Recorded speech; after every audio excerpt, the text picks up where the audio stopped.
Hello, everybody. My name is Paul Beckwith. And in this video, I'm going to talk about the current state of the sea ice cover, both in the Arctic and in the Antarctic. Many, many years ago, I talked about the danger, the risk of a so-called blue ocean event, which is what the name I came up with it, for when we have less than 1 million square kilometers of ice in the Arctic. I was talking about it specifically for the Arctic, but it's very interesting because Antarctica seems to be approaching that sort of condition, less than 1 million square kilometers of sea ice, perhaps even before the Arctic. So we're setting global records for minimum sea ice if you combine the two poles. And there was a recent article by NASA Earth Sciences called Current State of Sea Ice Cover. It was just published online a couple days ago. The authors are Comisco, Parkinson, Gersten, Bliss, and Marcus. If you just Google sea ice cover Comisco, C-O-M-I-S-O, you come up with the link, but I'll put all the links in the description of this video. So let's look at what's happening at the poles on our planet in terms of sea ice. And if you're wondering about my introduction, my new sort of hero is Ian Fleming, the author of the James Bond series. I'm reading his biography, which is about 800 pages long. I just was lucky enough to pick it up at one of those little used free public book libraries, that people put on their front lawns. It's a 2023 volume, and it's just fascinating. I'll probably do a book review on it when I finish the book. I'm about 300 odd pages into it right now. So, my name is Beckwith. Paul Beckwith. I might use that as an intro going forward. Okay, so this is the article, Current State of Sea Ice Cover. Of course, the sea ice cover is one of the key components of the polar climate system, right? We have been focusing on it in recent years because of a strong decrease in the Arctic sea ice cover. And of course, then there's global warming amplification in the Arctic polar amplification because of the ice albedo feedback, right? Less and less sea ice means darker and darker Arctic, means more and more absorption of sunlight, means additional heating and additional ice melting in a vicious feedback loop. So we've got satellite-based data records going from 1978 onwards, and there's been rapid loss of sea ice at a substantial rate. So let's look at the data. Antarctica was okay till about 2015 or so. Sea ice was increasing about 1.5% per decade, and then it's just dropped off a cliff as well. Okay, so looking at the Arctic first, Northern Hemisphere sea ice cover. This is the ice extent. The extent is any region where there's at least 15% or more of the grid cell is occupied by ice. And you can look at the Arctic ice extent.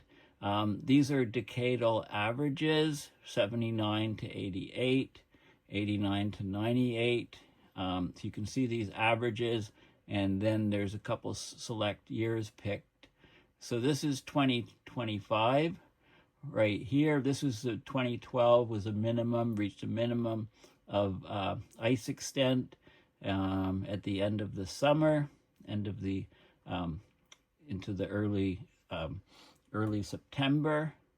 It was about mid-September when it reached that minimum in 2012. We haven't matched it, but if you compare this curve, we're well below that curve now, so we're going to give it a run for its money. This is 2025. We peaked here, and we've been dropping. We peaked about March 22nd, and we've been dropping since then.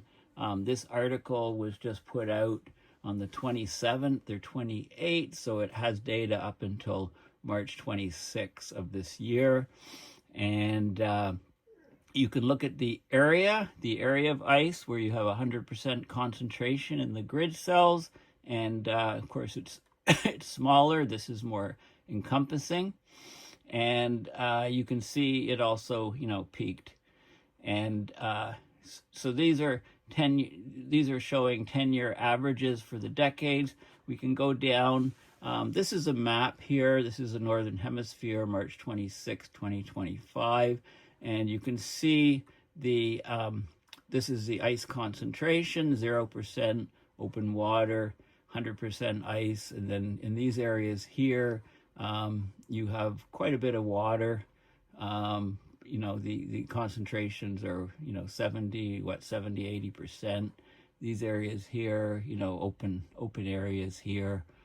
And you can see, this is the red line is the outline of what the ice looks like in this year in 2025, setting, you know, pushing along record lows. And the outline in 1979 is the brownish line, or yellowish, you know, maybe orangish.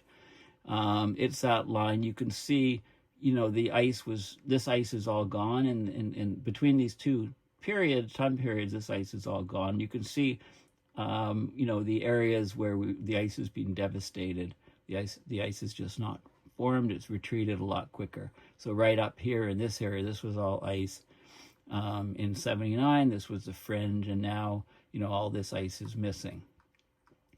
You can see this shows you the yearly data, the spaghetti diagram, if you like, of all the different years, and you can see how the red is standing out. And if you take a cross section here and look at the ice on this date going back through the years, you can see the you know, 2014 dates here, 2020, and you can see what happened in this particular year, how we've set a record low here. This is the ice area. The same sort of trends are observed.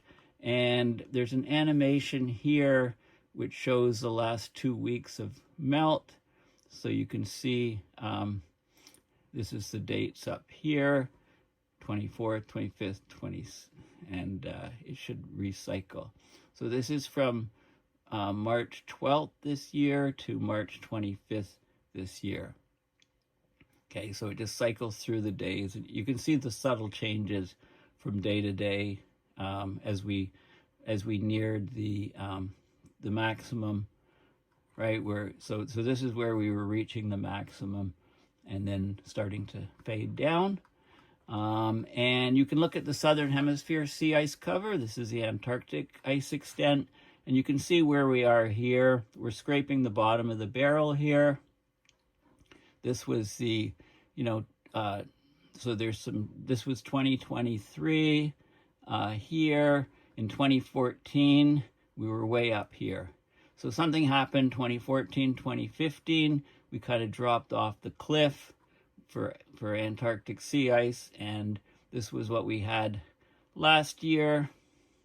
And this is where we are. We're scraping along the bottom of the barrel right now. This is the extent, right? 15% or more ice. At least 15% of the grid is ice. The rest can be water, and it's counted as the extent. But the area is the 100% concentration, also scraping along the bottom of the barrel. And you can see, you can compare the 2017 was the minimum extent in red. The red line, outline was where the ice extent was. And you can see where we are. This was the maximum extent. Was, you know, when there was the most ice, 2008.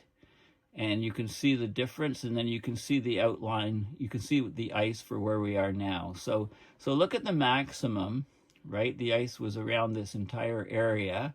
And this was in, this is in March, so this is the minimum of ice, right? It's opposite to the Arctic, of course, you know, winter in the Arctic, summer in the southern hemisphere around Antarctica. So this minimum here was the record, and here's where we are this year. I mean, we're bumping along the minimum. There's areas where the ice has completely disappeared along the coast compared to the red line, but we're extending outside the red area this year down here, which means that we're not a minimum right now. I mean, we're very close to a minimum, but we're not the minimum. Okay, but you can see how low we are. I mean, this is this is what? This is 1 million square kilometers. This is a blue ocean event. We're getting very close. This is 2 million square kilometers. If we look at the extent, this is 2, and this is about just over 2.5. So we're not at 1. We're not at a blue ocean event, but we're getting closer in Antarctica than we are in the Arctic at the moment. And this is the Antarctic ice extent, the spaghetti diagram for each different year, and you can see, where we are here. Okay, we're getting very, very, there's a couple years slightly lower, but we're scraping the bottom of the barrel here. This is the ice extent for March 26 for all of these different dates, how it's severely reduced. I mean, look at this in 2017, it was very low here. If you take out this data point, you can see the trend coming this way. This is an exceptionally low year. And they show the animation here from March 12th to March 25th. And you can see the dates here. So you can see, there is movement of the ice. You can kind of track the movement and melt back. Okay, so this is a great article. I'll put it in the description, the link in the description. This is a National Snow and Ice Data Center. They always have great data on the sea ice. If you go on Sea Ice Today, you can see the extent and concentration, and you can see the plot here, and you can look for the Arctic and for the Antarctic. Okay, so you can see where the distribution of the ice, you can see how much there is, compare it to previous years, etc. Okay. Also, there's you can click on studying sea ice, and it answers common questions about what's going on, some sort of background information, which is a useful source. You can look at analysis and data tools, and you can get something called the Arctic interactive sea ice graph. We're looking at the Arctic right now. You can also look at Antarctic and see where we are compared to, you can select this is a record minimum, the dashed red. Okay, and you can see how we compare. This was in 2023. You can add things. This was the 2024 curve. You can pick specific years. 2014, there was loads of ice. Look how much ice there was in 2024. 2014 rather. 2015, right? It dropped off here. 2016, and then 2017, really, really low, right? So you can see, you can select what you want. You can look at different layouts here. Different colors, different start months. You can set up different time periods, and so on. So it lets you it tells you some more information about what you can do with this data. So it's a very useful interactive way to plot graphs, etc., on sea ice and see what's really going on. Now, there's a couple articles, blogs that are linked on here. So I'll give the separate link in the description, but you can also just play around with on the website for National Snow and Ice Data Center and see what's going on. So there was an article that came out just last week, March 26, Wednesday, March 26th. Arctic sea ice sets a record low maximum in 2025, right? We reached the annual maximum March 22nd. It's the lowest maximum in the 47-year satellite record. Previous maximums were in 2017, 18, 16, and 15. And it shows you, it gives you an overview of the conditions and details on what actually happened. So this was the ice on March 22nd when we set the maximum. That's when we reached the maximum here. And you can see the ranking. These are the top 10 lowest Arctic sea ice maximum events. So 2025, we just set it on March 22nd, 14.33 million square kilometers sea ice extent. That's 5.53 million square miles. And the previous lowest was 2017. At 2018, slightly above that. 2015, 16 tied, and so on. Okay, and it gives the dates of when that was achieved. So that's a good sort of summary of what happened, the maximum. And we can go back, we can go to the Antarctica, we can look at the sea ice minimum hitting a near record low again. So on March 1st, it reached its minimum extent, 1.98 million square kilometers, right? So it's approaching that one number. Doesn't have to go much lower. It'll reach 1 million square kilometers. That's so-called blue ocean event. Looks like it's going to happen first in Antarctica. Fourth consecutive year that the Antarctic sea ice has reached a minimum below 2 million square kilometers. So it's heading there. And it shows what the ice looked like on March 1st. So look at this. I mean, this is the median ice edge from 1981 to 2010, over a 30-year time period. The brown line, and you can see all the ice there on the minimum, March 1st, 2025, and you can see, so we're filling in here. There's hardly any ice along the coastline, little dribs and drabs, and the ice was just pretty much, all of this ice was missing compared to the median. Luckily this thing didn't just pull away from the continent, and this is all going to disappear, and we'll just be left with this, and we'll probably be very, very close to a blue ocean event in Antarctica when that happens, probably within a few years. So, and then it gives you the plot here of 2024, 2025 is this blue line here. It's hard to see it in this description. This is Antarctic annual minimum sea ice extent. This is from 1979 to 2025. So you can see the trend, a lot of variability, but the trend was increasing. The trend was increasing up until this is 2014, this is 2015, and then boom, it dropped off a cliff, and it's been dropping pretty much ever since. Okay, so it's like a regime shift or an abrupt change. Something snapped in the climate system about this time down in Antarctica. I think it's the warmer water, probably ocean current switching, warmer water going deep under the ice, taking out the sea ice, and just the overall warmth and so on. So these are the 5 lowest minimum Antarctic sea ice extents. So 1.79 million square kilometers in 2023, right? Very, very close to that 1 million square kilometer blue ocean event. 2022, 1.98. 2024, 1.99. This year, 1.98. And 2017, it was where it reached 2.11. It dropped down rapidly from 2015 to 2017. Okay, so there's lots of data here.